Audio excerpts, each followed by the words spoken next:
জয় ঠাকুর শ্রী শ্রী রামকৃষ্ণদেব। সবাইকে নমস্কার। আজ আমরা রানী রাসমণির জামাই মথুরমোহনের কথা শুনব।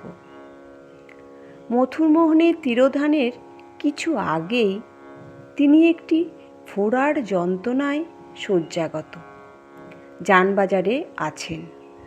শ্রী রামকৃষ্ণদেবকে দর্শনের জন্য তাঁর প্রাণ ব্যাকুল। সে সংবাদ নিয়ে যানবাজার থেকে লোক দক্ষিণেশ্বর এসে ঠাকুরকে সংবাদ দিলেন। তিনি দূতকে জানালেন যে তিনি গিয়ে কি করবেন, তিনি তো আর ফোড়ার আরাম করতে পারবেন না। তিনি যানবাজার যেতে নারাজ হলেন। লোক যানবাজারে ফিরে গেল। মথুর আরও ব্যাকুল হয়ে পুনরায় লোক পাঠালেন ঠাকুরের কাছে।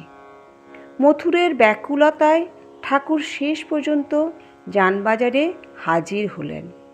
শ্রী রামকৃষ্ণকে দর্শন মাত্রই মথুর বলে উঠলেন, বাবা, একটু পায়ের ধুলো দাও।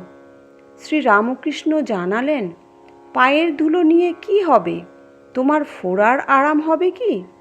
মথুর, বাবা, ফোড়ার জন্য তো ডাক্তার আছে।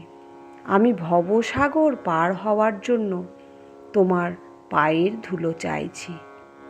মথুরের এই কথা শ্রবণ মাত্র তিনি সমাধিস্থ হলেন।